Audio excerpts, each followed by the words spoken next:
No, sorry. Okay. I went there. Do you guys ever get together? I mean, a big cartoonist gathering extravaganza? Right now. We do. He does. I do. He does. I don't go anywhere really. I used to go down. Well, now there's an excuse not to go to the city. But I did meet Bob on one of my trips on a Tuesday. That's when I met you. And I do Zoom meetings where we have a lot of cartoonists discuss their work and talk about just all sorts of things. It sounds like fun.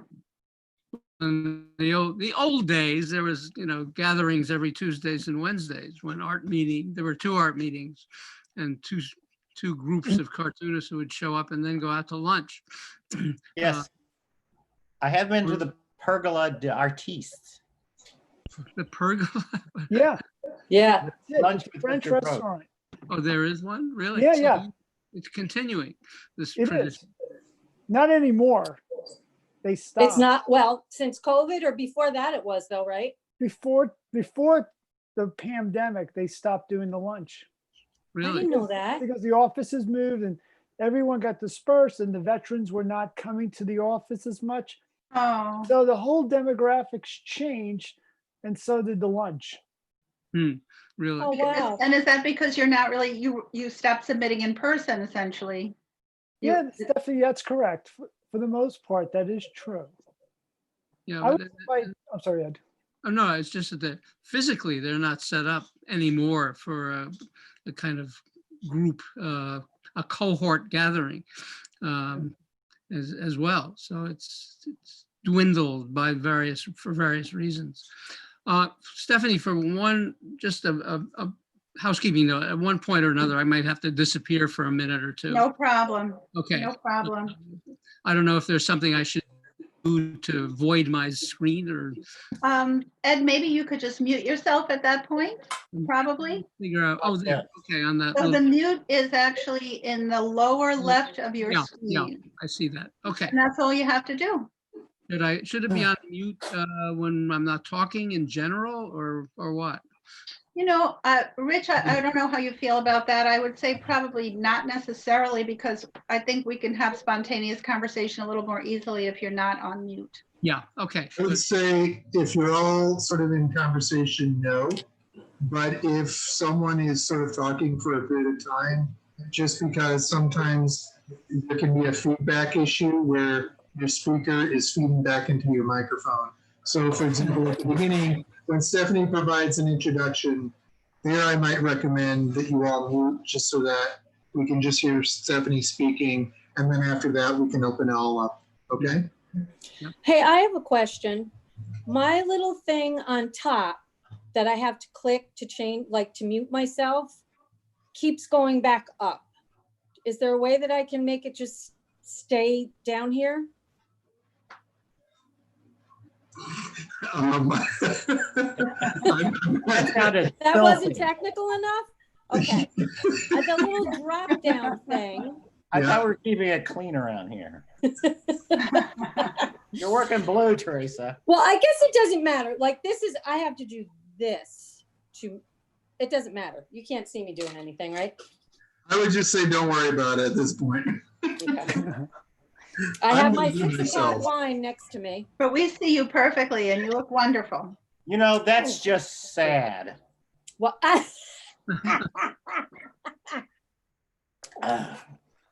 have a Pinot Noir myself. Me too.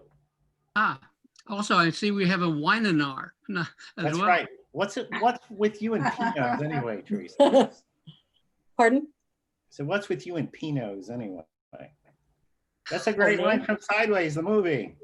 Oh, I don't remember lines from movies. Oh, that's the Pinot talking again. Unless it's the Christopher Guest movies. I remember a few of those. Pretty good. I watched the Philadelphia Story the other night for the first time in many years. Funny. And I had forgotten how boozy it is. Very boozy. Well, for those of you who are on the line already, you can see this evening is going to be a lot of fun. One further question, Stephanie, is in terms of our own portion of the PowerPoint, is there a time limit that you want to set for that? Or maybe you just kind of hustle it along and end it as you see fit. I think it's gonna flow perfectly and beautifully, and everybody's gonna enjoy your comments. So no, I don't think we have to worry too much about it. But I'll keep things moving for sure. I'm sure. I am not going to take up a lot of portion of that time, so. Well, it'll we even out. want to hear. We're excited to hear everything you have to say. Oh, Everybody is. You know, the people who say that are always the ones that run off like for an hour. And you know that. You got drinks. I don't really know what to say about the cartoons. I like, so I guess I'll just wait and see how it goes. I like to say, at the end of the day, it'll be dark. That's You one thing we do- can be you do relatively sure that, of around don't here you? anyway. Michael or Ed, did either of you guys know John Caldwell? No, never. No, I knew his word. Okay. Yeah, no. He I was never- full of shtick too. Ah, never talked to him. he's a shticky kind of guy. No, he's not anymore. Oh, Well, maybe he is. yeah, I think he's getting stickier by the day. I guess. You know, while we're waiting, I could say a quick story to fill in the time. We were talking about that restaurant where the New Yorker cartoonists had lunch. There were two, actually. What were the restaurants? What were their Blue names? Ribbon, and the other was the Lobster. Yeah. James Garrity, the art director of the 30s and 40s and 50s and early 60s, chose the restaurant. He presided over both lunches and alternately Lobster, Blue Ribbon. So Wow. they were both kind of marginal restaurants, but it certainly provided a space for a lot of good chat and talk and ribaldry. It was a lot of fun. Well, Pagola was pretty elegant, don't you think? It was a beautiful French restaurant. It was pretty okay. For my standards, it was pretty fancy. Well, I never was part of that, so I don't know. Oh, okay. Well, I was invited to the Pagola restaurant from my friend, Sam Gross, cartoonist Sam Gross. Yeah. And I was not a cartoonist at the time. I did write humor. I had met many of the people like Leo Collum and Sam Gross at the Playboy parties and different places like that, because I was writing humor for National Lampoon and Playboy. But I was not a cartoonist. And I was invited to this lunch, and I had a very nice time. And I asked if I could come back. Ah. And they said, well, sure, you can come back, but bring back next time you come 10 sketches, bring back 10 cartoons. And that's how it started? It was on a dare. Sam Gross just dared me to try cartooning. I really had no interest in doing it per se. I did come back, and he introduced me to Bob Mankoff. And I went into the office, and Bob sat me down. I wasn't nervous because I had no point of reference. It was not anything. I mean, just going in there and saying hello. And Bob did buy the first cartoon that I drew. Wow. And they ran it. And I didn't know at the time that that was a thing, a big deal, because I assumed that everyone in that room who went in to see Bob that afternoon or that morning sold many cartoons. And I only sold one cartoon. So I figured, well, you know, it's my first time out. I have to give myself a break, because I'll learn to get better. You'll sell another one someday, don't worry. That's Yeah. a record, I It think. was months later that I sold my second cartoon. I had no idea that it was pure beginner's luck. And that it That would was be like heroin. He wanted to get you hooked first. yeah. Well, to make you feel really good, it took me 7 years to get an acceptance. So, Boy, that is perseverance. the triumph of hope over experience. It's true. The you fetish should of have rejection. Hey, you should have done what I did. I gave. I'm sorry. I'm just trying to arrange some stuff here. I'm here.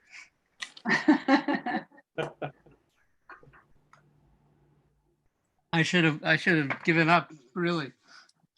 Oh, Thank goodness you didn't. My goodness. I 60 years later. Wonderful. obsessiveness. it took a change of editorship for me to sell.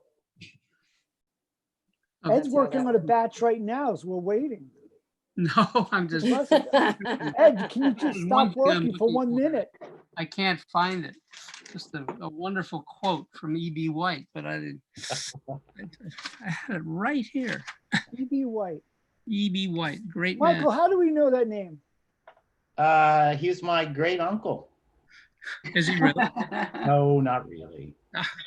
Well, actually, I am Bob's E.B. White, and I'm Thurber. That's our North Star. Yeah, Yeah. Michael and I are working on a book together. Nice. That's great. Is that what that is? It's going to be a book eventually. It is going to be a book. There's words, there's pictures. That's a book. That's exciting. Well, believe it or not, it is actually 5:30. Oh my. That means that I actually get to welcome everyone formally to this exciting program, which is called Finding Funny in a Screwed Up World, a conversation with 4 amazing New Yorker cartoonists.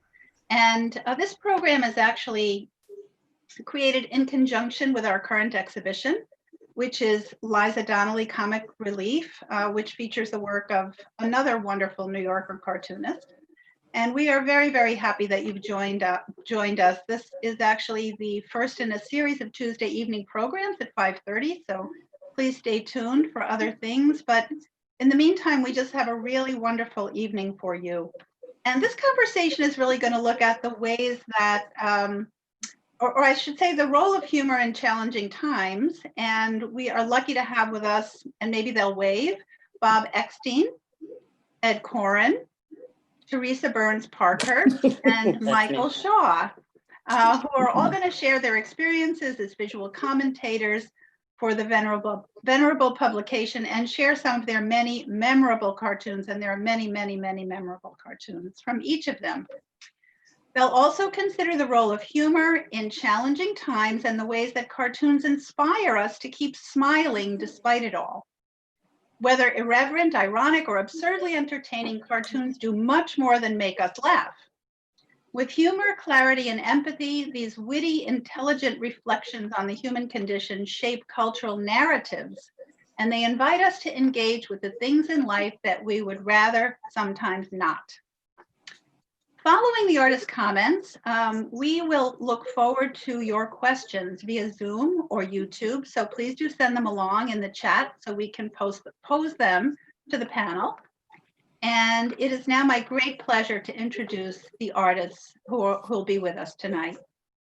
Bob Eckstein is a New York Times bestseller, award-winning illustrator, and the world's leading snowman expert, as you will see.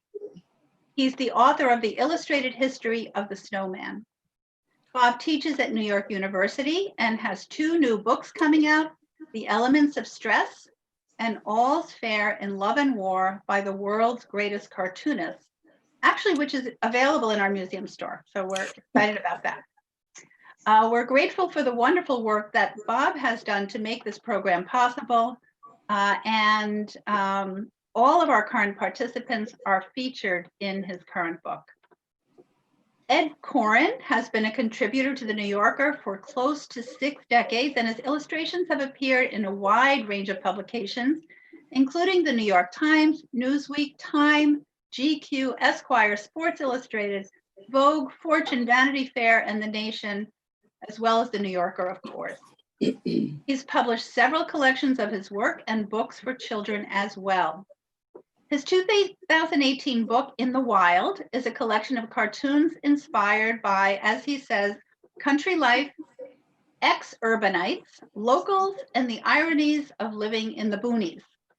Ed lives in Vermont and has been a long-term member of his town's fire department.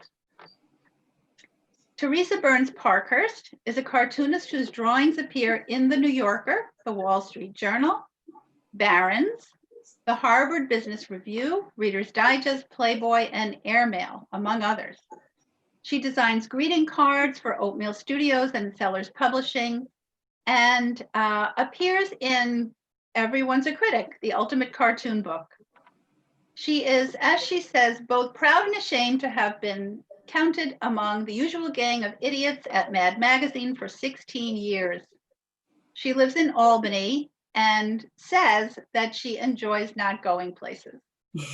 We are honored to know that. that this is the first time that Teresa has spoken publicly about her amazing cartoons. So welcome. Thank you. And Michael Shaw's curious cartoons have appeared in the New Yorker since 1999.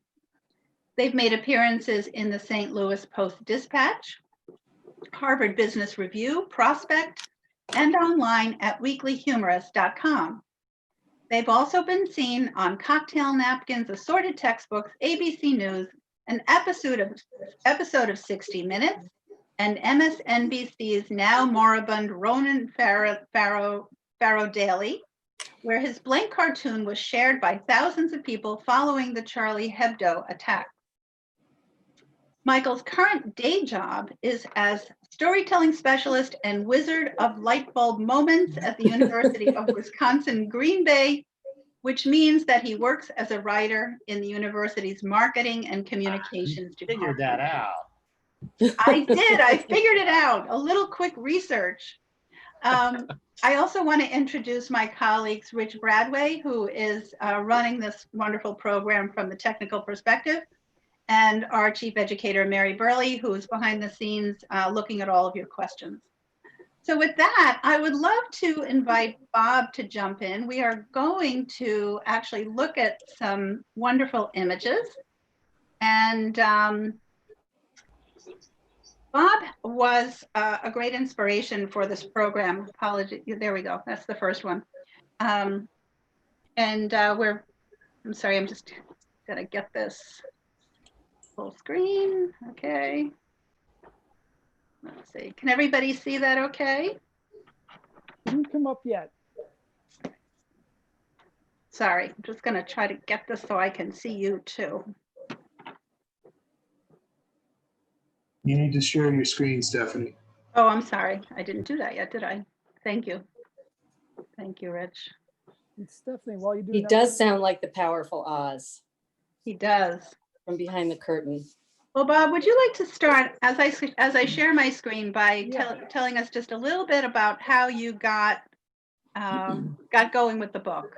Yeah, and let me just thank you for those great introductions, and I want to welcome everyone who's watching now. This is really exciting, and I'm looking forward to hearing from everyone who's watching this. We're going to see first the book that actually was mentioned. This book is the new one coming out. It's about dating, marriage, and divorce, because cartoonists are such experts on relationships. And all our relationships have been tested during this pandemic. I feel like this pandemic has been one big test for the whole world. But I put this book together by inviting a lot of my friends and all the people who I admire so much. And I got thousands of submissions, and we brought it down to 135 of the best. It's really a funny book, and everyone on the panel is really well represented in the book. And yeah, I guarantee you'll have a good time. So we'll move on to the show. Stephanie, you can. Great. So I myself, I'm a cartoonist. I started my interest in cartooning when I entered the caption contest in the New Yorker. I was actually just entering on a fluke. It was the first contest, and I came up as runner-up. And then I didn't really think anything of it. But 10 years later, I was having lunch with cartoonist Sam Gross, and he kind of dared me to become a cartoonist.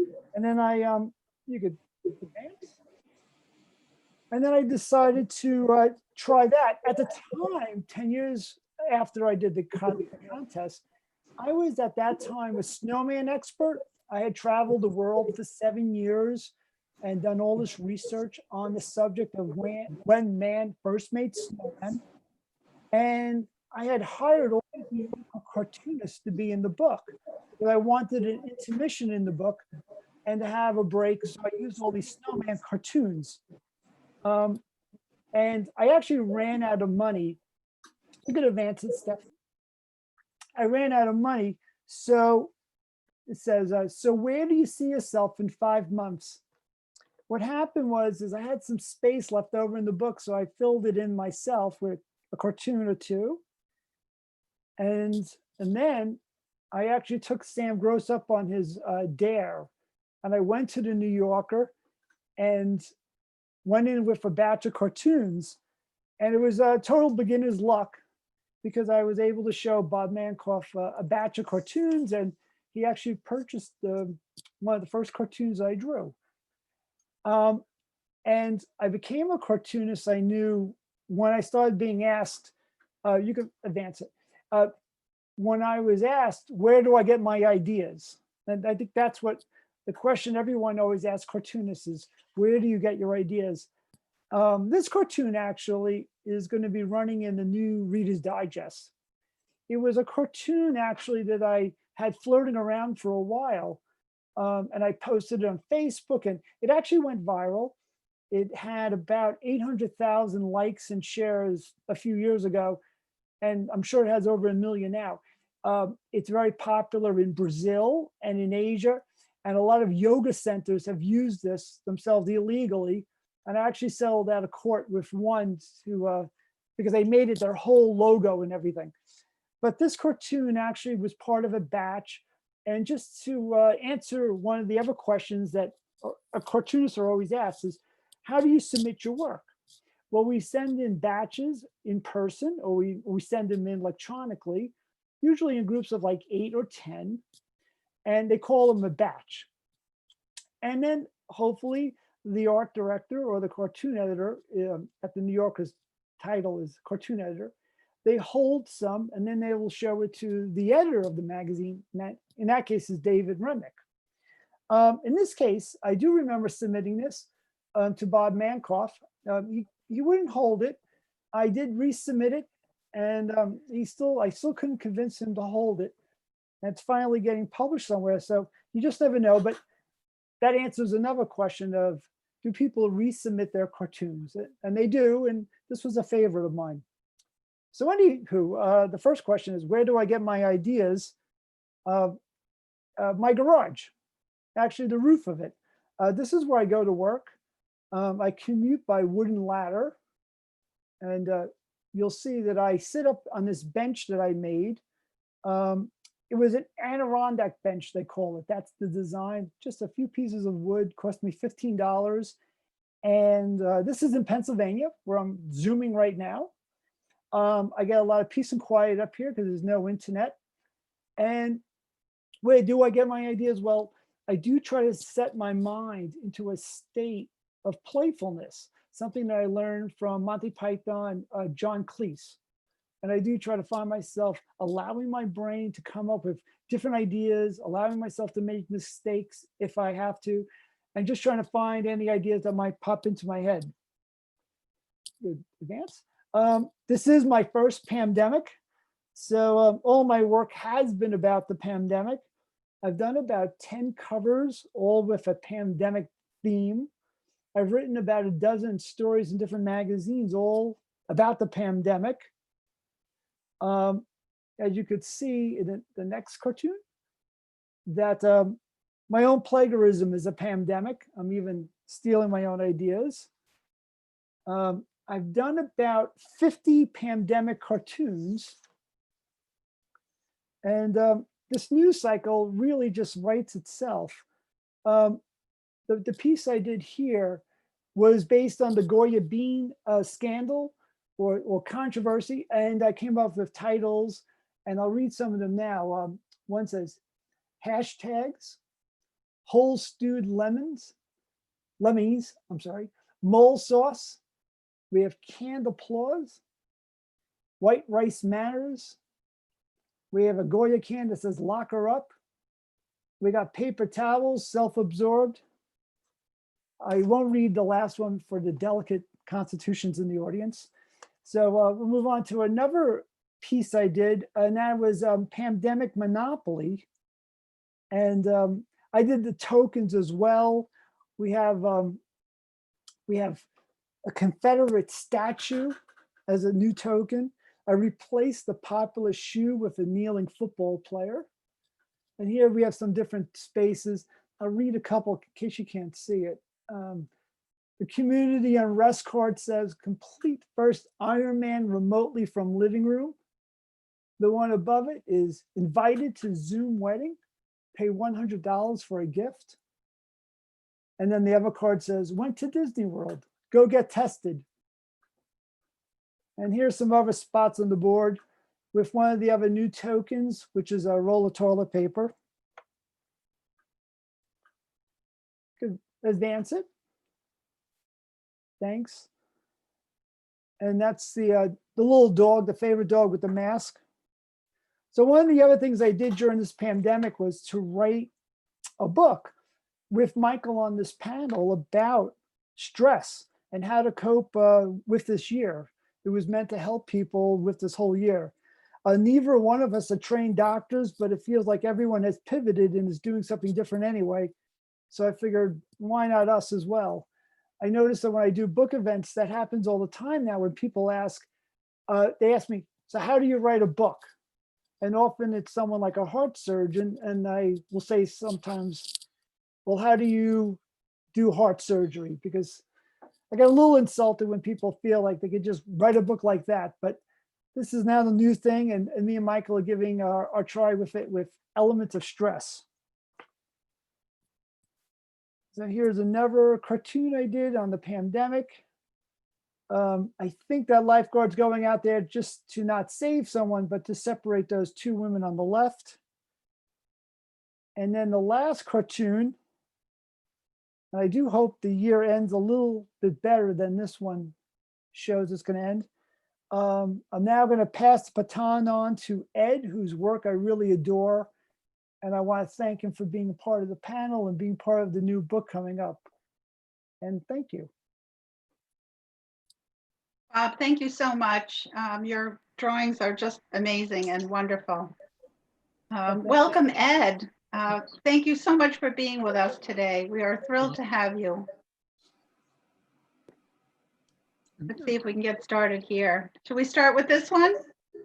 Ed, how did you get started as a cartoonist? Do you want us to take us back there? Well, I have just to counterpoise my experience with that of Bob, because it took me close to 7 years from the time I started contributing ideas to the New Yorker to be considered by William Shawn, the then editor, back in 1958.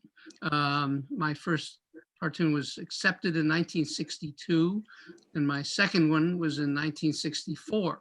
So there, I can't say that it was a huge bounding success right off.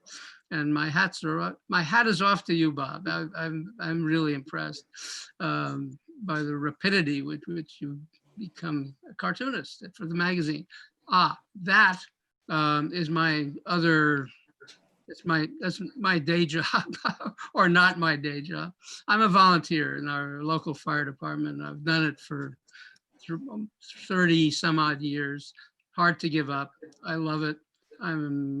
It's a way of being a communitarian, of giving back to the society, community I live in, and also because of the solitude that most of us live with in our daily working lives. It's a kind of social life for me that is very unpredictable. I may at this very webinar be called out to an accident or a fire or some need from some citizen. This was taken on the interstate, which we serve, Interstate 89 that goes through Vermont. We have a section of it to which we respond for all manner of disasters and human tragedies, in fact.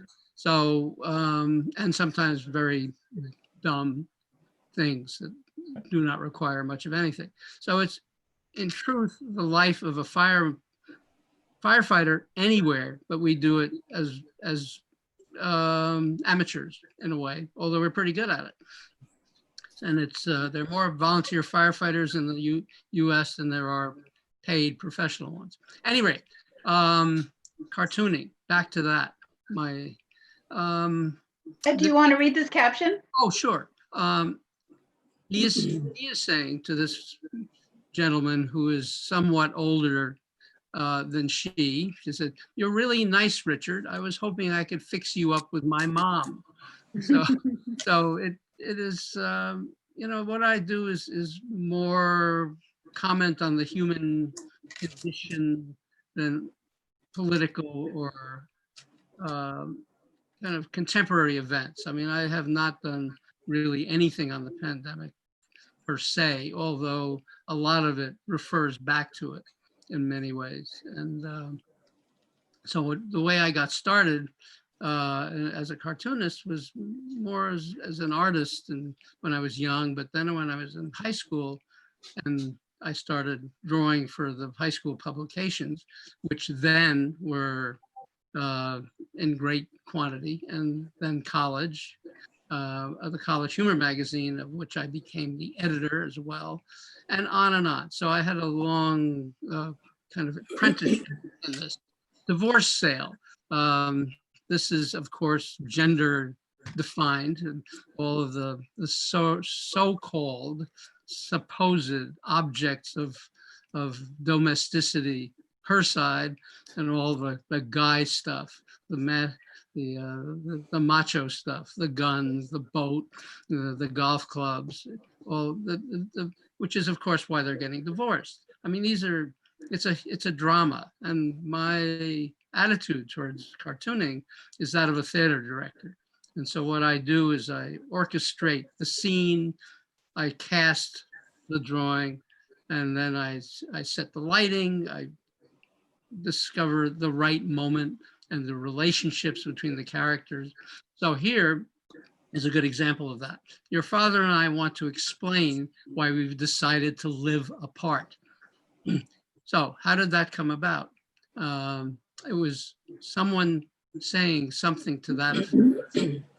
My attention really was focused on that phrase, this living apart, decided to live apart, and what drama and what consequences and what led up to it, and what led up to this particular moment with all their children, and each one of these children, mice children, are drawn specifically. Each one's different because each one's reaction is somewhat different from the other.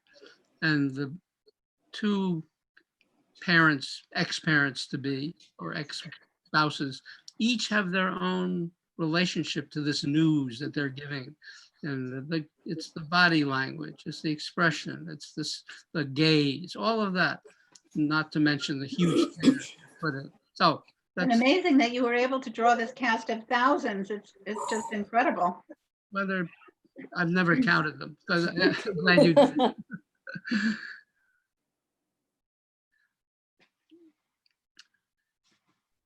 Good. This is something we have not been doing lately. Good morning, folks. This is Captain Holwood from the flight deck. We'll be cruising at 35,000 feet today, and I'll be finally taking control of my life, struggling to satisfy the needs of only one person, me. That is a truly encouraging announcement from the flight deck from all those passengers, and their reactions are all varied, as you can see. I mean, you can't have I didn't want to draw the same reaction or the same character or the same anything. And the flight attendants are equally perplexed. So it puts the whole flight into question, as indeed a kind of putting your life into question. So in this man's somewhat flaky guy's hands. So there's Ed, do you tend to draw and redraw many times, or do you generally get it pretty quickly? No, each of these is pulling teeth. One, they take a long time, and they're first done in pencil. I do them in pencil. I sketch it out roughly, then a little bit more detail, and finally when I start inking, and then it changes as well. It's all a kind of process that is unpredictable and variable. This is never the same. So this is an earlier drawing. I mean, my drawings have evolved over time from very simple and there are a few earlier ones in this PowerPoint. And it is, people say, well, have you worked to change it? And no, I mean, most artists don't. I know some who do, but by and large, people who practice this profession, this visual notation, there's a gradual evolution in thinking, of style, of just interest in subject, and so on. It's not. I've changed hugely over these 60 years. Is there an ex-wife somewhere in there? The dating scene, which of course the pandemic has put on hold. This is my favorite bar in Montpelier, Vermont, the Three Penny Tap, and it's very close to what it's like, pared down, of course. But I love to have detailed environments. I mean, again, the analogy of a theater, piece of theater that is frozen in place. I love the details because you can go into this. You should, my note idea is that these are drawings that can be delved into, and you can dive into them and just pick things out that then illuminate the caption, which is a kind of a piece, a frozen moment when two people are interacting, and everything around them is exactly, somewhat illuminates what's going on in between them. Like a spotlight. It's wonderful. Yeah. Now this is a very early drawing, but it's very of the moment.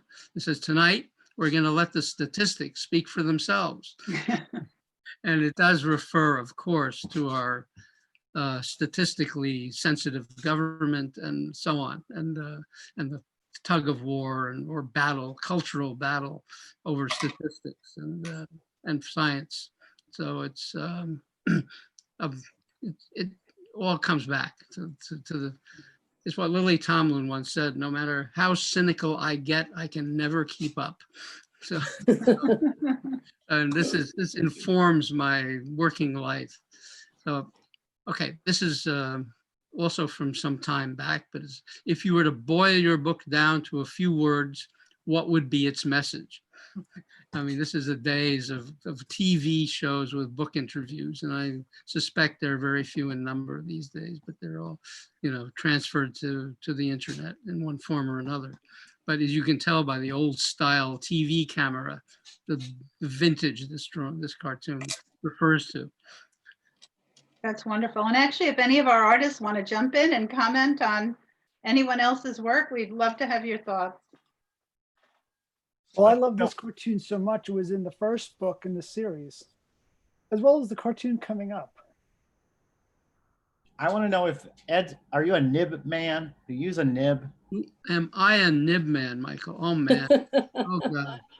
Yeah, I have a dip pen. I dip in ink, India ink, in a bottle, with a nib, a Speedball A5 oval nib that is just perfect for my needs. This might be personal, but I've always had nib issues.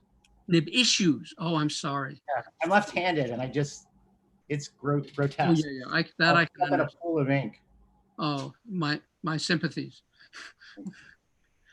Ed, you mentioned that you actually drew this before self-publishing was popular. Yeah, it was. I can't remember the exact date, but it was in the 90s, 80s. And it was when publishing was viable and healthy. Big trade book publishing, and when the advent of self-publishing, which is, I guess, within the last 10, maybe 15 years, started to emerge. So so it has a new life. It was, this was I don't know if you can see, but it's a book signing, and there's the author in his bow tie is the celebrity of the moment. And this man or book with his glass of wine is clearly an attendee at the book signing, somewhat off on the side. Great cartoon. Great cartoon. Well, thank you. I'm sure it brings a lot of angst to a lot of self-published writers out there. Well, yeah, I mean, this is chronicles the huge transformation of publishing and reading and intellectuality and on and on and on. So there we are. Yeah. Ed, I got a comment on something you said earlier when you said our careers were opposite. You're right. After my first sale, it's been downhill since. Well, I hope it's only a short downhill. I'm only doing this to support my writing. So it's a complex drawing, but it's you know, he's clearly not robbing the bank, but he's an accomplice, and it's kind of refers to all the gigs people do for their day jobs or their gig jobs to just keep moving as creative people, you know, and writing is a kind of stand-in for all of what we do, and a lot of people who are now part of the gig economy. Ed, thank you. That was absolutely wonderful to see your drawings. Pleasure to welcome Teresa Burns Parkhurst. Well, let me start by saying this feels like, I feel like a local band coming on after the Rolling Stones, after hearing them speak so eloquently. I am not a public speaker, and I found out that you can actually be all alone in your house and still have social anxiety. So please bear with me. Teresa, how did you get started? In greeting cards. I mean, I always used to make my own cards for everybody. And sadly, since I started doing this professionally, they don't get homemade cards anymore. Greeting cards. And then I was introduced to John Caldwell, who was another cartoonist. He worked for National Lampoon and Mad and the New Yorker and many other publications. And he became my mentor and my dear friend. He lived not far from me. And I didn't really know what gag cartooning was. So he told me what it was and gave me a bunch of addresses, and I just did what he said to do. And then it worked. These two images I actually came up with some COVID related birthday cards, which I felt a little bit bad about at first. But I pitched them to both the companies I work for. And I said, you know, you can skip the advance or whatever, like, let's just see if people want them. And sellers, RSVP, took 2 of them. So I've yet to see if they're going off the shelves or not. But that's what these are. And of course, this is you're 6 feet apart, and we're all going to look, at least at a certain age, you look a little better from 6 feet apart. So the inside greeting just ties into that, you know, and to your health. Let's see, here is one that I do airmail, publish that. And the caption says it's this mother or mother-in-law saying to her grown child with children, gosh, before you know it, they'll be all grown up and making poor decisions that you can't comment on or ever make peace with. And I don't have kids of my own, but I know people who do.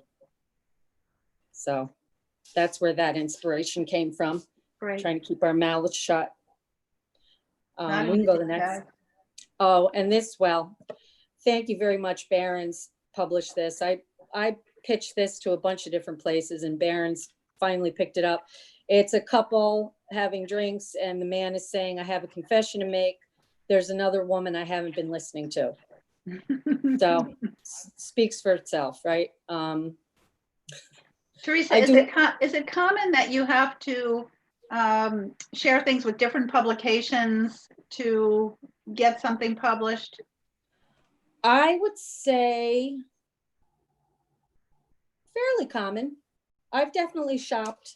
One of the cartoons that the New Yorker bought is like, now it's on a greeting card, and it's fairly well recognized. And I shopped that like to the Harvard Business Review and Barron's, and I'm sure the New Yorker one time around. So yeah, you know, but there's no set way. Here's another Barron's cartoon. This is some pioneers I'd love to draw more horses if people would hire me to do it, but he's saying to his little family, we'll settle and work this land so that our descendants might live abundantly and hyper focus on their appearance, which is kind of what happened A great over the horse. years. Well, I used to draw a lot of horses. He's kind of fat now that I look at him. But Let's talk later. Maybe we'll do a horse book. I noticed the horse too. Don't tease me. Don't say that. Dangling that Okay. carrot. Bob, come on. Bob. I'm sorry. I'm leaving the room. Oh, this, I actually managed to sell a couple of pandemic related daily cartoons to the New Yorker.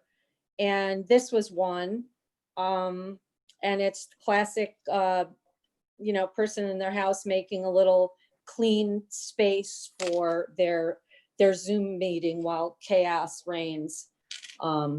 And some of the comments, when you see it, when it's posted on social media, a few people said, what were the chicken heads? And in my head, they were like Nerf things that kids shoot.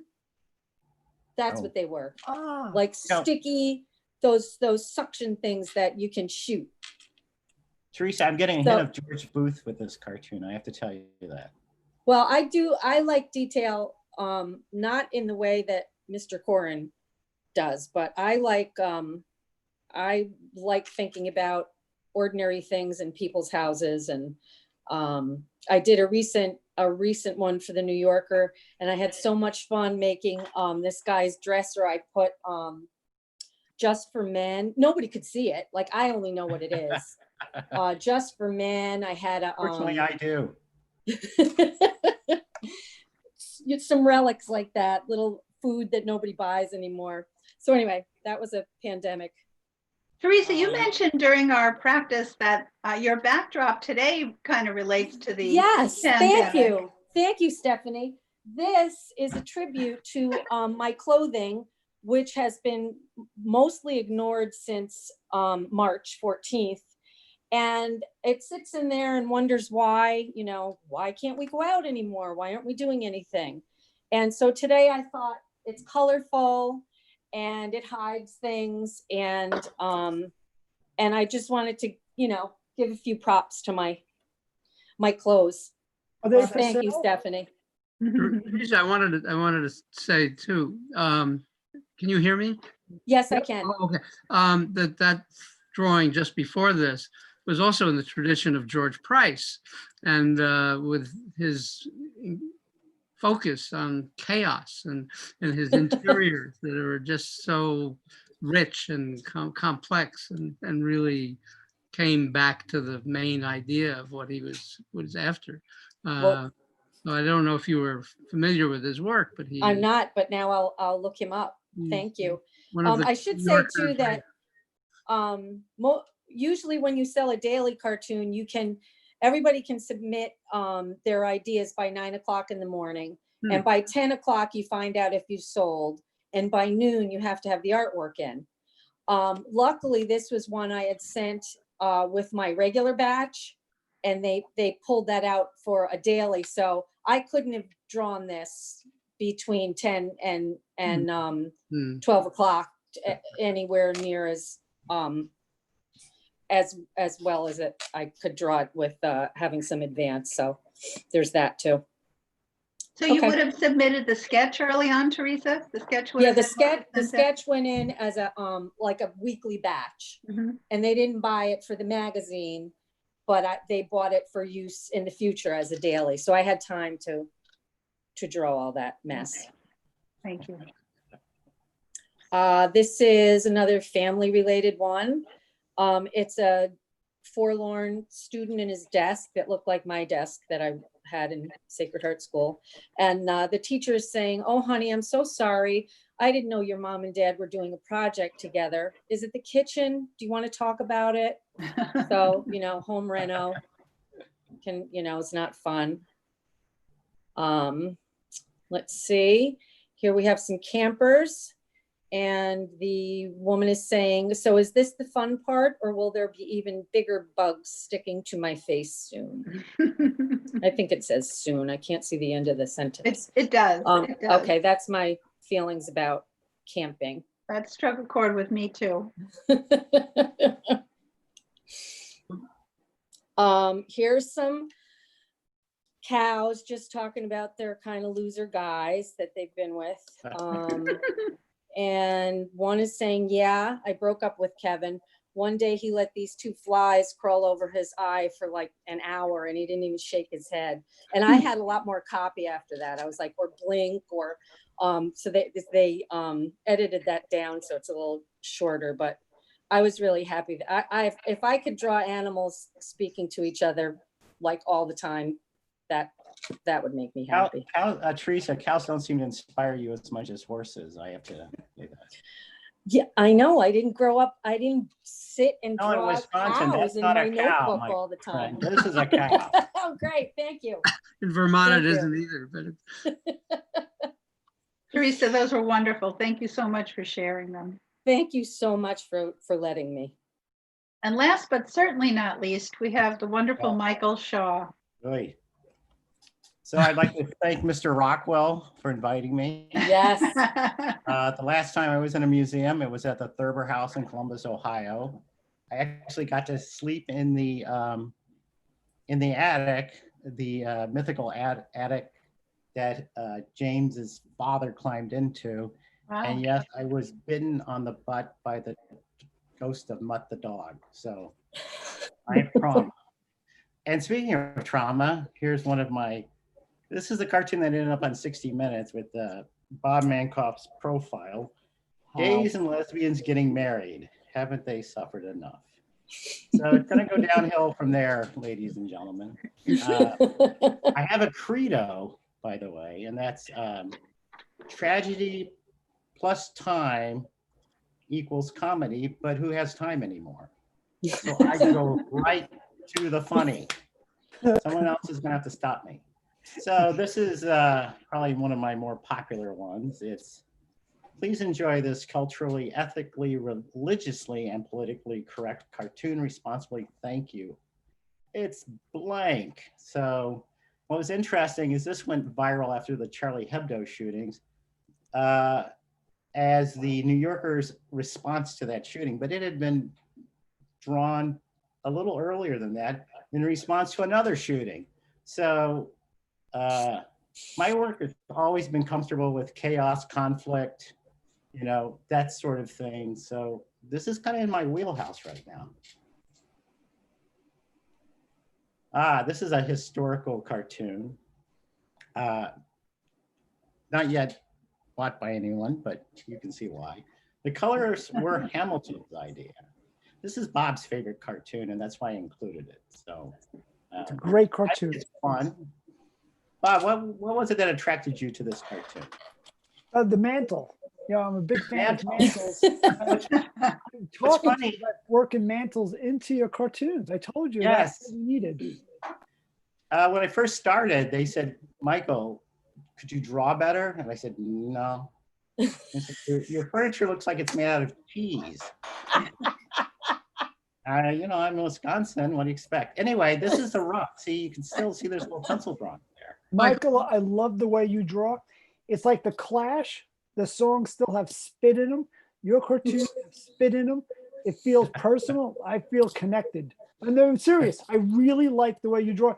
And I do like this cartoon. I think it hits on a couple of levels. Well, I'm going to give it to you, Bob. You can have it. Michael, I love it. I don't know if you have to give it to me. Let's don't get carried away. Michael, I have to ask you a question though. Sure. Right, you obviously are, having been with Thurber and been around Thurber, are you aware of Yes, this? we're good friends. There was a wonderful incident recounted by E.B. White back in the 1920s when Thurber and he were beginning at the New Yorker. And Thurber, White and he collaborated a lot on cartoon ideas. But Thurber was not a cartoonist initially. And he thought he needed to improve his drawing.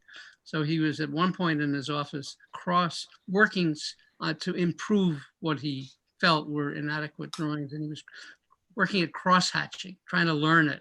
And White came into the office and saw him at this, and he said, "What are you doing?" And he said, "Well, I'm trying to get better." And he said, "Stop. If you got any better, you'd be mediocre." Exactly. So it's a wonderful anecdote that I Well, thought you enjoyed. no, I'm quite a fan of Thurber and kind of a I student can of see. his. And his, I guess what I like about his drawing is like, it's sublime indifference. And it's all carried by the caption, which this one is from the Rejection Collection, a series of books. And it's pretty self-evident why it was rejected. Stop and I'll shoot. And, unfortunately, it's become timeless. So, I've this one always troubled me, and for obvious reasons. Well, I guess that means we're working in verities that are large ideas that are in our culture, and so that illustrates just that. Yeah, I tend to take a really big idea and then boil it down to maybe its most absurd moment. So I'm not taking well, there's an obvious point of view you would take here, but most of them I try to leave a little ambiguity. I don't consider myself an editorial cartoonist, but I do consider myself sort of a commentator. So Yeah, I think this is what we all are trying to do in our ways. And in Maybe terms also- of, I just wondered, in terms of the way that you're all writing captions, like for example, in this case, stop and I'll shoot is obviously based on something that is heard, but in a different way, stop or I'll shoot. And so Right. is that something that is important in cartooning to kind Oh of, yeah, I do ideas first, and usually the caption will come first, and I'll say, "Oh, I'm going to draw that." Like the first cartoon I ever sold at the New Yorker was Chicken Soup for the Criminally Insane. I heard someone say that they ought to do a chicken soup for the criminally insane. I go, that's a cartoon. And this one too. After dinner, we're going to sit around and watch you play lacrosse. So, before football. I think that's a good topic for further discussion about Yes, how these things get generated. this one's kind of interesting. So it's Lincoln speaking to Grant saying, "Should I free the gays too?" That one, I don't know. That one appeared in the New Yorker, and I'm not sure why. So it was of its time. Let's put it that way. I always enjoyed this one. Please stand and join us in half-assing your way through our national anthem. And I actually picked this when Hancock used to do a blog, and he called this Old Unsingable because, everyone gets about halfway through the national anthem and kind of goes to that. And you're like, okay. Anyway, it's a tough song. definitely a tough song. Here's my go at the pandemic. While scientists remain divided on the origins of the latest virus, they do agree it's as cute as a button. So. And I'm always taken by the attractiveness of the viruses, especially the coronavirus. How is it red and green? It's like Christmas.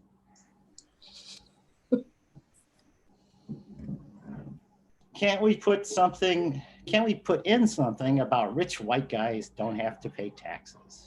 That's, our founding fathers. Thank you. Michael, you mentioned that you got a little bit of pushback on this from your readers. And I'm wondering, how important it is or how interesting it is for you to have response from your readers. Yes. I think if someone's not at least slightly taken aback, I haven't tried hard enough. So I need a reaction. Like my blank cartoon, that was kind of interesting because is it black? Is it white? It's nothing, so there's all sorts of reactions. And I try to leave the reaction kind of projective to the person looking at the cartoon. So what they bring to it will usually, is part of their reaction. If that makes sense. Thank you. I'm honored to be standing in front of all of you commemorating the memories and accomplishments of our great class. So this was, during, I work at a university and everyone's having a remote graduation. This one actually never sold because I think I was trying to be, too sincere. So, I apologize. But I like the drawing. So I'll keep pitching that one, but hopefully it'll, no one will need selfie valedictorians anymore. So, Hopefully not, but it's a wonderful drawing. thank you. And of course, this is the new abnormal, the Macy's Day Parade. Been chopping that one around. I love that. I get these responses. They go like, "We like this cartoon, but I fear for my karma." I said, I absolve you of any responsibility of running this cartoon. I think I have one more. No, I have two more. Okay, I've seen you've been visiting Earth again. The measles. Remember when the measles were all we had to worry about? Yeah, Those good good days. old days. The good old days, yes. Yeah. And finally, on a high note, I can't be grim all the time. So Love his outfit. Yeah. Paisley's making a comeback. And thank you so much, Michael. They're absolutely wonderful drawings. I enjoyed that. And with that, I'm actually going to stop sharing the screen, and we'll look forward to questions from the audience. I guess I'm wondering from all of you, I might just start with one question which focuses on our theme, but what do you feel that humor does for us as people, in difficult times and just in general? Do you think about that as you draw in terms of what things might mean to your audience and how you might be actually helping them through some of the trials of the current times? I think it puts things in perspective. Like if you can't get back to laughing at stuff, we're all only here for a certain amount of time. It's cliche, but you might as well crack up at what's so tragic. So I think it's about putting things back in perspective. In my case, I simply don't think about this issue. It's more from the well of my own discomfort in this society and living in this life. And what springs forth in a way is I trust and hope it will have resonance and ring bells and tap shoulders of people who see it and it will give them some perspective on what is in fact a very difficult situation all the time. And the pandemic is truly difficult, is disastrous.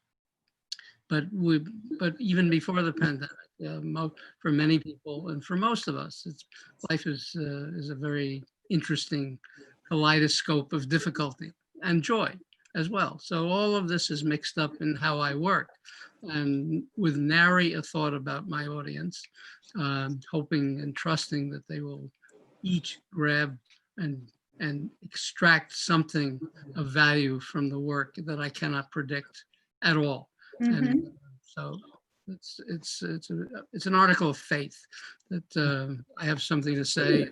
It seems to have had a resonance for a long time, so I might as well just kind of assume that and soldier on. Absolutely. I'd like to add something to that too. Sure. Although even though Ed said it so well, in my case, it's not thinking of terms of cartoons, but just in general, making people laugh. Sometimes I feel like it's a job or my responsibility to release the tension in a room, wherever it's going to see, let's say, the family, and let's say it's a crisis or it's a bad event. I sometimes think it's my job to diffuse the situation using humor, and that's what my God gift was to do, is to in some way bring that to people who are going through a tough time. And sometimes that's through a cartoon, but a lot of times I feel that responsibility. It's truly so meaningful. And actually from the comments that we're receiving right now, people are saying what a wonderful, midweek relief this conversation has been. But we have a great question here from our audience, and that is, how have you, this is from David Nicholson, how have you handled rejection throughout your career? And is it any easier now than it was in the beginning? Was the senior member here, I can say resolutely no, it's not easier. And it's always a true depressive moment when things that I love and think have great buoyancy and meaning just fall into the cracks, and nothing resonates with. I know how I handle it. I've tried that. It doesn't work. I Have don't any of you guys cried? keep trying. Cry? Not cry, Nobody but cries? I would say depression is a frequent response. I thrive on rejection. I'm like a weed.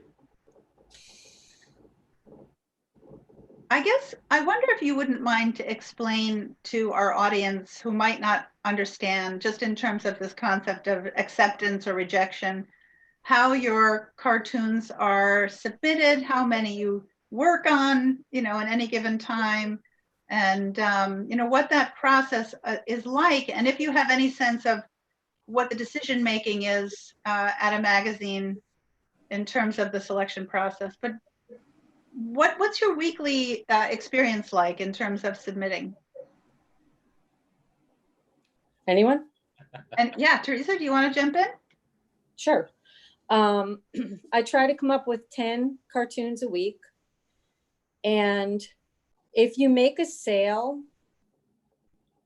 prior to that, it's like, I can pump out 10, but after time lapses and you feel like you've sent in like really good stuff, it gets harder. And I start looking, sometimes I'll look forward to those days that I'm going to like start putting a submission together and go, oh my God, I gotta. And then I say, yeah, you got it really bad. But you send in on a usually Tuesday and you find out on a Friday. And at least with the New Yorker, it's not a rejection because you just didn't get accepted.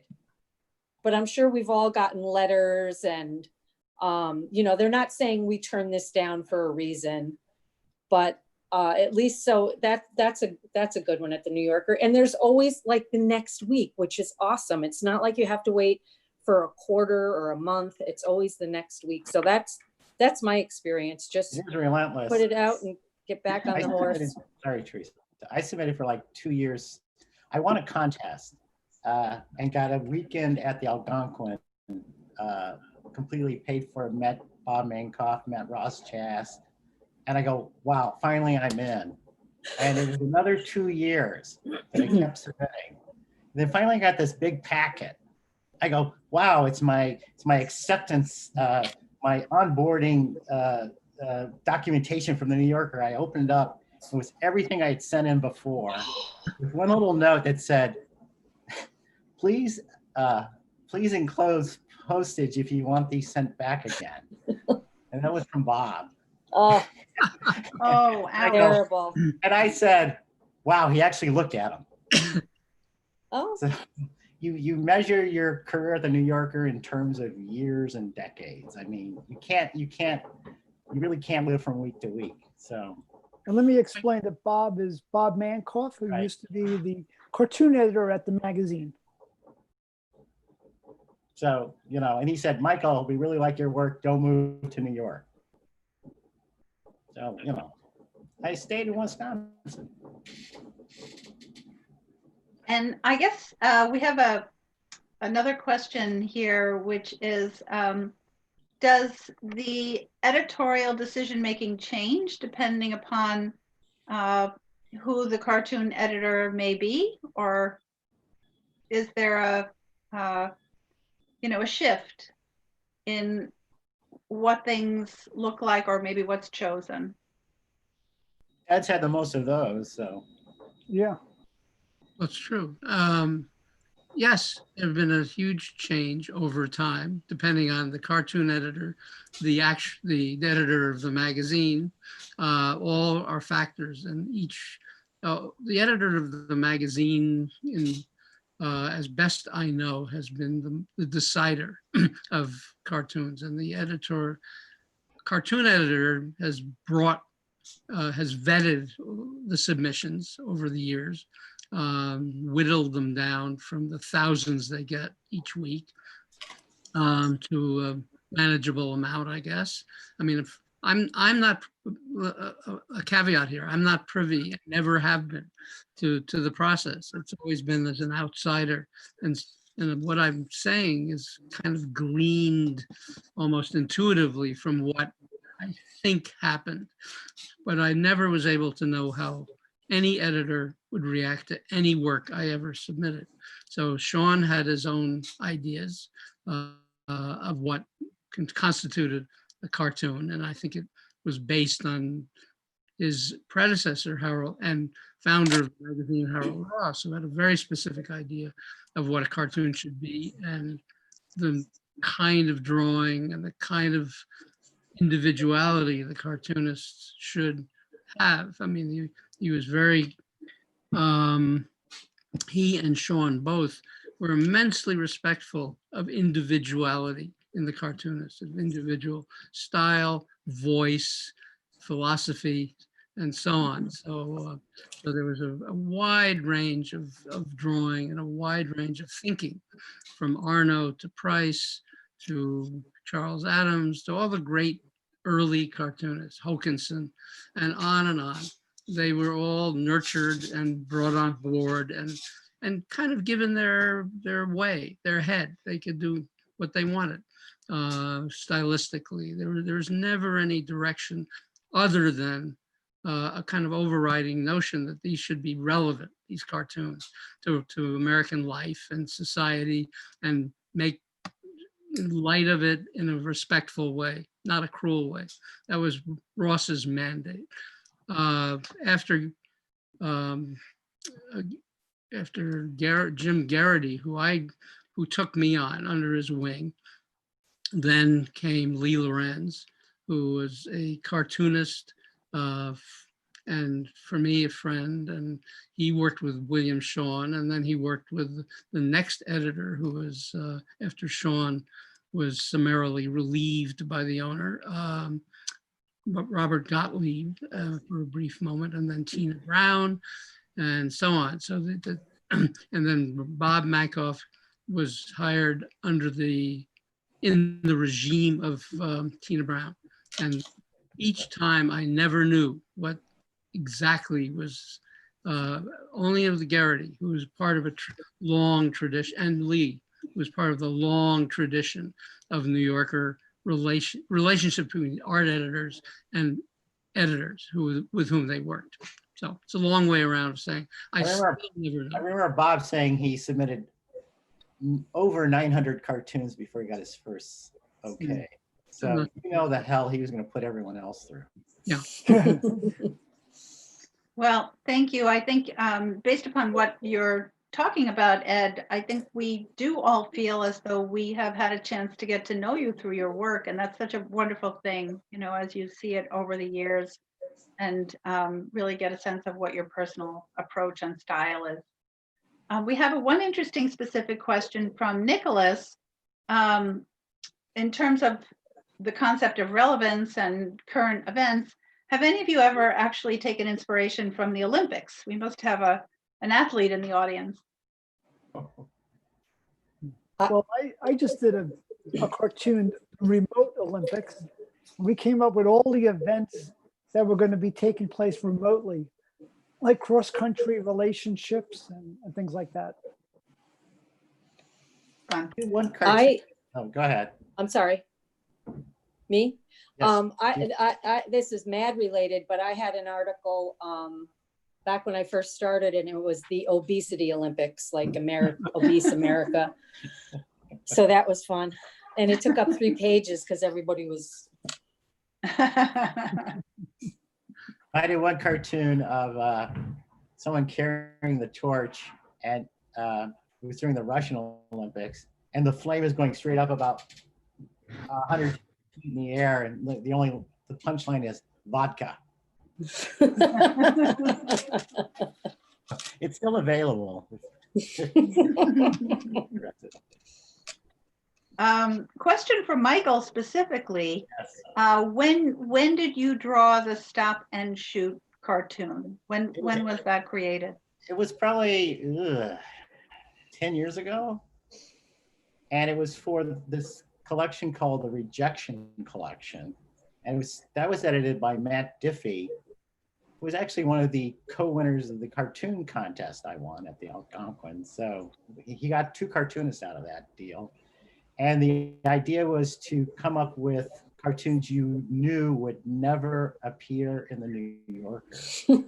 And being true to the spirit of the enterprise, I actually submitted that. I said, if they take this, I will die. I mean, it's the content itself. I still think it's a strong cartoon. yeah, very. It's actually feels as relevant today as when I drew it back then. But that was the sort of issue has always been an issue. It's not like this is nothing new. So You and Ed have like a batting average better than Nostradamus, because there's so many cartoons that are still like almost evergreen. Sort of a reflection that this country doesn't learn too much from its history. Yeah. Or these issues it's sort of like the pandemic has supercharged everything in a way. Mm-hmm. Yeah. Everything's been kind of turbocharged. We need more statues so we can learn. Mm. Another question from the audience is, who have your greatest inspirations been? It's a great question, because I have something here that will really be, it's a quote from the Greek poet George Seferis. And this I take very personally.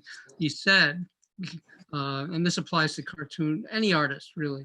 He said, "Don't ask me who's influenced me. A lion is made up of the lambs he's digested, and I've been reading all my life." So and in my case, I've been looking at cartoons and cartoonists and artists of all ages, centuries, and styles, and over my years, and those are my lambs. They're all in me somewhere.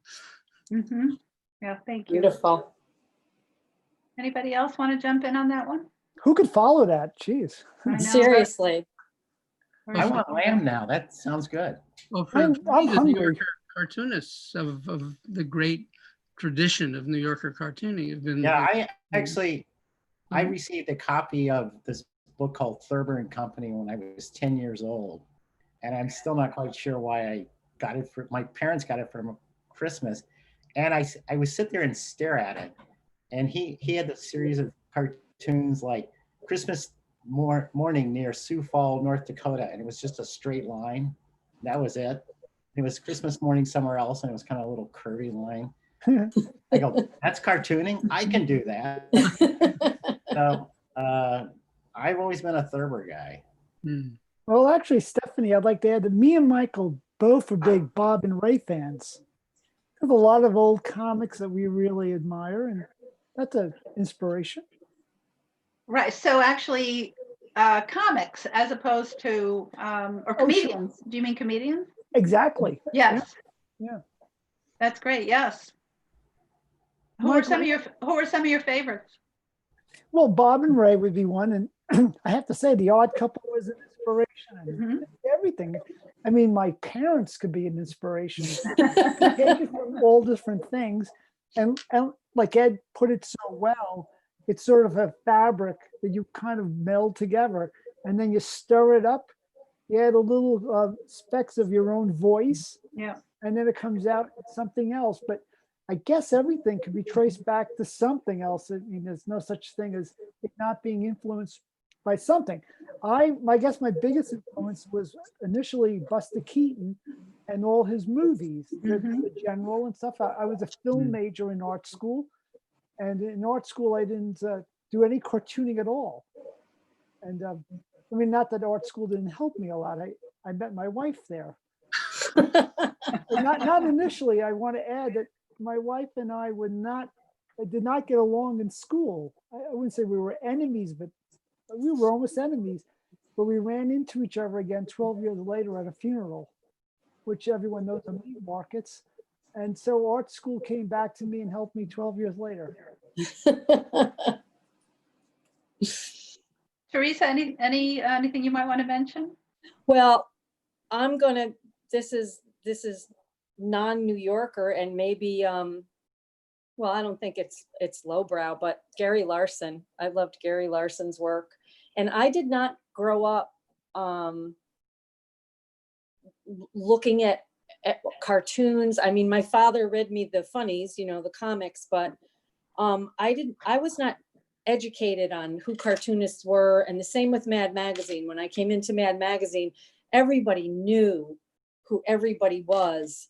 And I didn't. I spent my youth, like I could tell you what was on liner notes of albums, but so I came into it from a different angle. It was kind of like, this is like what I can do, and practicality. How do I do it now? Where do I go? And so that's and now, of course, I know of so many other wonderful cartoonists that, yeah, you take it all in. Well, it's funny, when your cow drawing came up, somebody wrote in the chat that your work reminded them of Gary Larson. Oh, many moons ago. It must have been the cows. That's great. Many moons ago, there was many moons. I said moons. Oh, many moons ago, there was a local creative arts magazine around here, and they had a Gary Larson contest, and I won. So That's yeah, cool. I guess I like Larson. Did you draw a cow? Thank you. So here's kind of a fun question. Have any of you ever laughed out loud at your own cartoons? Yeah. Is it like a prerequisite for saying this is good, or no? They're usually the ones that don't sell. Oh, The ones that really crack. They don't crack me up all the time, but I have laughed at some things that I've made up. I've laughed out loud when they're so bad. No, it's true. If my wife says that's not funny, it's got half a chance. That's just wrong. I go, yes, I'm getting Sometimes close. I'll break into a half smile. Every now and then a chuckle. I said it's sort of like an aha moment. But basically, I'm just know that they're funny somehow, or they are funny to me. Yes. That You they might. you ruminate on them for so long that, Yeah.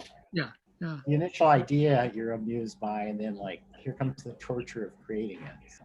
Well, it's a great craft, and when you think about crafts people, whether they're admiring and kind of enjoying each and every moment of their work, turning a piece of wood or doing cabinet, this and that, it's just a part of your life, your daily work life.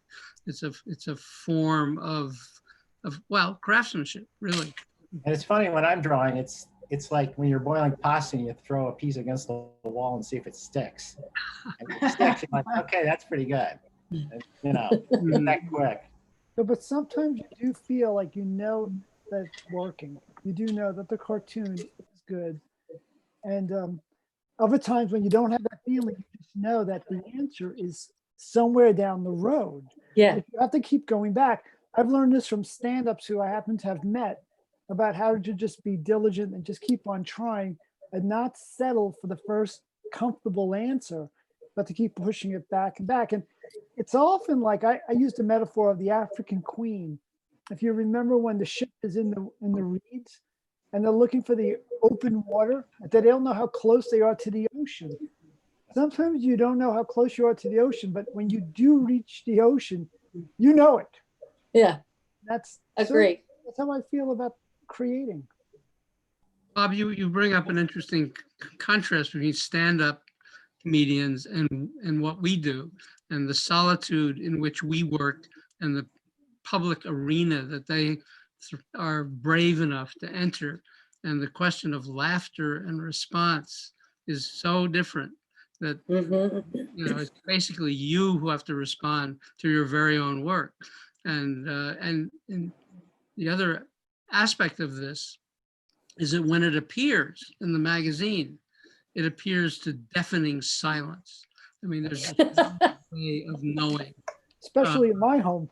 How, but there's no, I rarely get a response other than, oh, that was a nice drawing the other day. Good, nice work. Okay. Well, Eddie, I'm going to tell you right now, in my home, I'm laughing hysterical at your cartoon.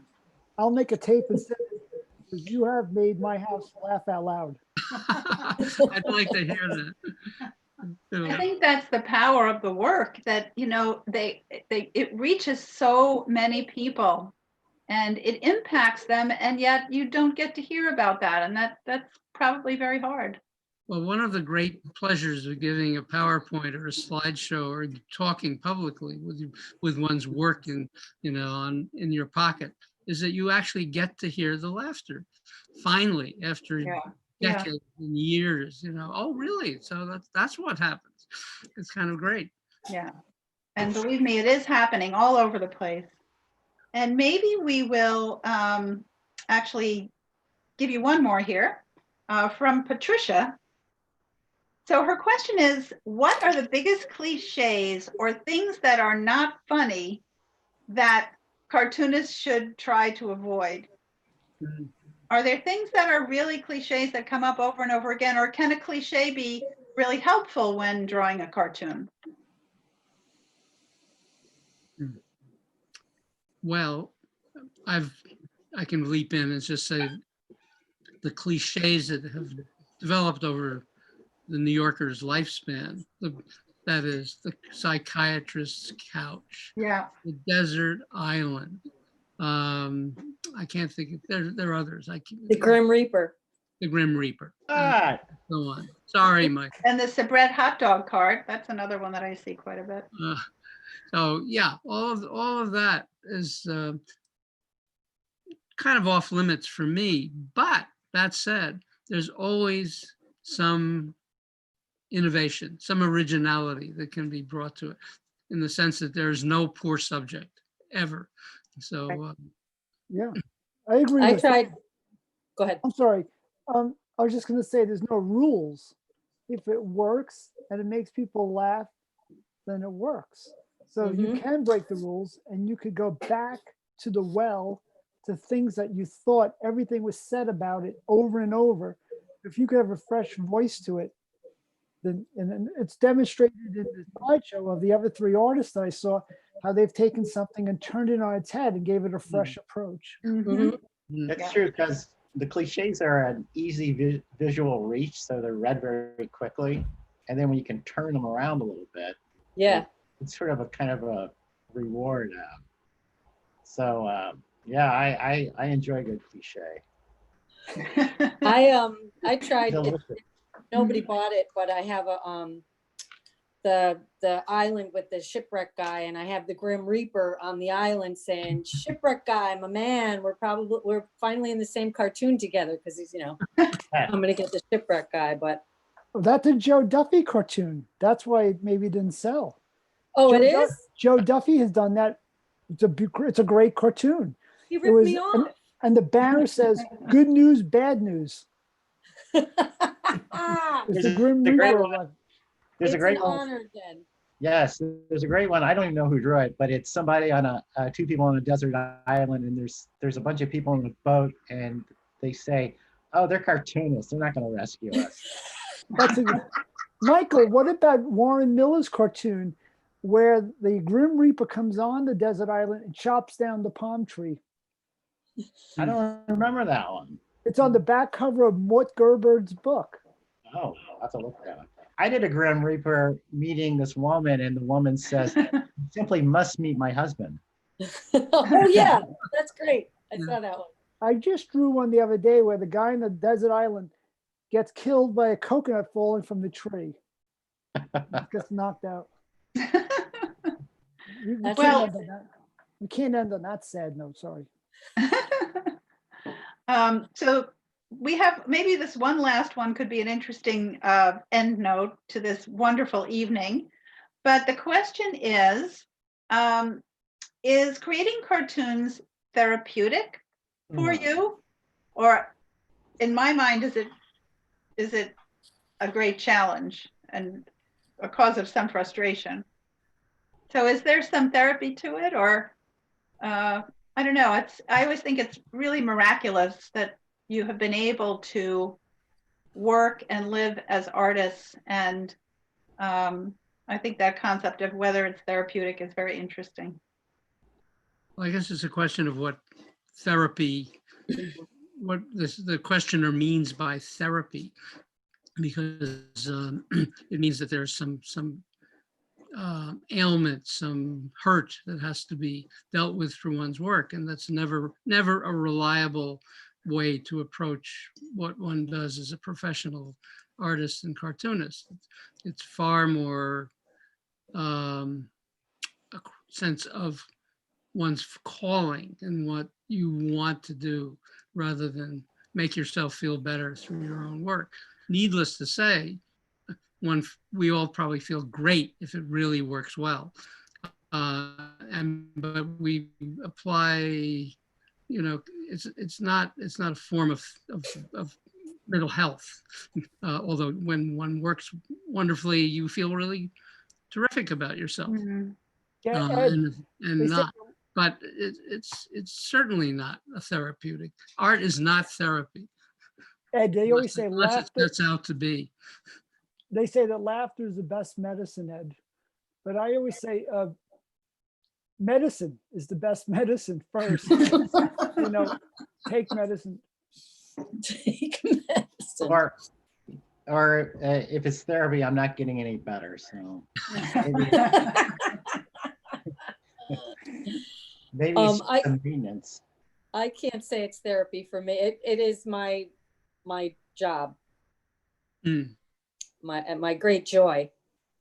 So I think what Ed said is pretty on point and perfectly said. It was a perfect sentence. Teresa, what about what I said? Well, but I know what you mean. I know what you mean. It's loaded for us because for us, it's also a paycheck.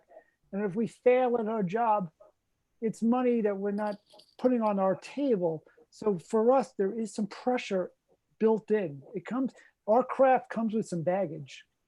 yeah, if you don't sell, then you need therapy. Exactly. It's a cycle. Or if Well, therapy or not, the work that you are doing is just extraordinary and so important to so many people. And it really keeps us going, not just through difficult times, but always. And thank you so much for your exceptional work and for being part of this program this evening. It's really been so enlightening to hear your thoughts and to see your work. And we'd like to thank everybody out there for joining us. It was great to have you with us. Just want to let you know that next Tuesday at 5:30, we will be with Liza Donnelly and her husband, Michael Maslin, and they're going to be talking about their cartoon marriage. So that'll be a lot of fun. But thank you so much, Michael, Thank Teresa, you. Ed, and Bob. We're so happy to be with you. Well, thank you, Stephanie, and Thank thank you, Rockwell Museum, and all your. Yes, thank you, Norman, and everybody stay well. Thank you. You too. Good. Great so honor to much. be with you. Have a great evening, everybody. You too. Thanks again. See you Bye-bye. at some point in the Blue Ribbon or the Lobster. Bye. Absolutely. Look forward to that.